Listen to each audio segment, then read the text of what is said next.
చిత్తూరు పట్టణంలోని మొరకంపట్టు ప్రాంతంలో 25వ తారీఖున మైనర్ బాలికపై జరిగిన అత్యాచార ఘటనలో ముగ్గురు నిందితులని చిత్తూరు తాలూకా పోలీసులు అరెస్టు చేశారు. గత నెల 25న మొరకంపట్టు నగరవాడం పార్కులో ఒంటరిగా ఉన్న ప్రేమ జంటపై ముగ్గురు వ్యక్తులు దాడి చేసి వారి వద్దనున్న విలువైన వస్తువులు దోచుకుని గాయపరచడంతో పాటు బాలికపై అత్యాచారం చేసిన ఘటన ఆలస్యంగా వెలుగులోకి వచ్చింది. ఈ నేపథ్యంలో బాధిత యువకుడు 29న చిత్తూరు తాలూకా పోలీస్ స్టేషన్ లో ఫిర్యాదు చేయగా తాలూకా ఎస్ఐ మల్లికార్జున కేసు నమోదు చేశారు. అనంతరం బాధిత బాలిక ఇచ్చిన వాంగ్మూలం ఆధారంగా 30 కేసు సెక్షన్ల ఆధారంగా జత చేసి అమెండ్మెంట్ యాక్ట్ 2013 కింద చిత్తూరు తాలూకా పోలీస్ స్టేషన్ లో నమోదు చేశారు. జిల్లా ఎస్పీ తుషార్ దూడి ఆదేశాల మేరకు Chittoor sub division DSP Sainath ఆధ్వర్యంలో 3 ప్రత్యేక బృందాలు ఏర్పాటు చేసి పరారీలో ఉన్న నిందితుల కోసం ఆంధ్రప్రదేశ్, చెన్నై, బెంగళూరు తదితర ప్రాంతాలలో గాలింపు చర్యలు చేపట్టారు. తాజాగా అందిన సమాచారం ఆధారంగా చిత్తూరు పట్టణంలోని చెన్నమ్మ గుడిపల్లి రహదారి వద్ద వాకర్స్ అసోసియేషన్ నిర్మించిన యోగా అరుగుల సమీపంలో నిందితులను అరెస్టు చేశారు. మురకంపట్టు అగ్రహారం చెందినటువంటి మహేష్, కిషోరు, సొంత పేరు చెందినటువంటి హేమచంద్ర అలియాస్ హేమచంద్ర ప్రసాద్, వీళ్ళు ముగ్గురిని ఈరోజు చిత్తూరు ఫారెస్ట్ రోడ్లో సిసి గుంట రోడ్ పల్లి దగ్గర అరెస్ట్ చేసి వీళ్ళు ఆధారపరచడం అనేది.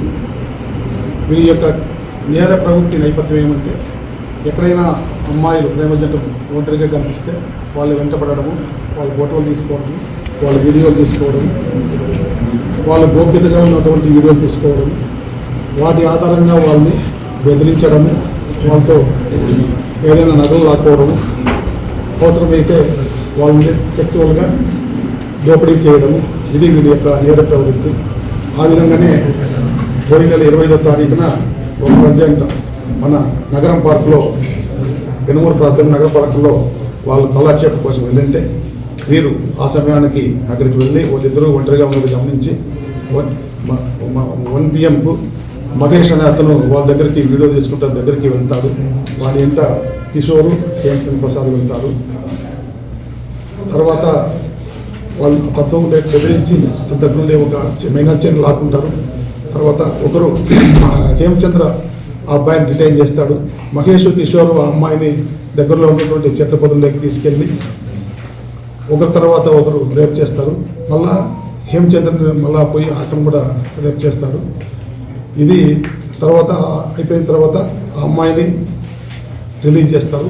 తర్వాత ఆ అబ్బాయిని రిలీజ్ చేస్తారు. ఈ విషయమై మనకు 29th వరకు ఈ సంఘటన వెలుగులోకి రాలేదు. కారణం ఎందుకంటే అమ్మాయి కానీ అమ్మాయి తల్లిదండ్రులు కానీ దీన్ని పోలీసులకు రిపోర్ట్ చేయడానికి వాళ్ళు అంత సముఖత చూపలేదు. ఫైనల్గా అబ్బాయి వీళ్ళని ఏ విధంగా కూడా పట్టుకోవాలనే ఉద్దేశంతో ఆయన మిత్రులు, వారి బంధువులు సంవత్సరంలో 29వ తారీఖున నగరం పార్క్ దగ్గర కాపు కాసి వీళ్ళు వస్తారని వాళ్ళకి సమాచారం, లేకపోతే ఇలాంటి క్యాపిటల్ మళ్ళా పార్క్ దగ్గరికి వస్తారని వేచి ఉన్నారు. అప్పుడు వాళ్ళు ముగ్గురు వచ్చారు. వీళ్ళు ముగ్గురిని గుర్తుపడితే అబ్బాయి అక్కడ ఉన్నటువంటి ఈ మన గౌతమ్ అబ్బాయి యొక్క బంధువులైనటువంటి కొద్దిమంది, తర్వాత పబ్లిక్ దాడి చేసి వాళ్ళని కొట్టినారు. వాళ్ళు పరారైపోయినారు. తర్వాత మనం కేసు నమోదు చేసి ఈరోజు దర్యాప్తులో భాగంగా అన్ని సాక్ష్యాలు సేకరించి ఈరోజు వాళ్ళని అరెస్ట్ చేసి కోర్టు ముందు హాజరు పెట్టున్నాం. ఈ సందర్భంగా నేను తెలియజేసేది ఏమంటే, ఎస్పెషల్లీ తల్లిదండ్రులు మన పిల్లలు ఏం చేస్తున్నారు, ఏ సమయానికి వస్తున్నారు గమనించి ఒంటరిగా ఎట్టి పరిస్థితుల్లోనూ యువకులు మారుమూల ప్రదేశాలను పోకోకుండా తల్లిదండ్రులు చూసుకోవాలా. అదేవిధంగా విద్యాసంస్థలు, సమాజం కూడా ఇలాంటివి ఖండిస్తూ అప్పుడప్పుడు పోలీసులకి తెలియజేయాల్సిన అవసరం ఉంది. అదేవిధంగా ఎస్పెషల్లీ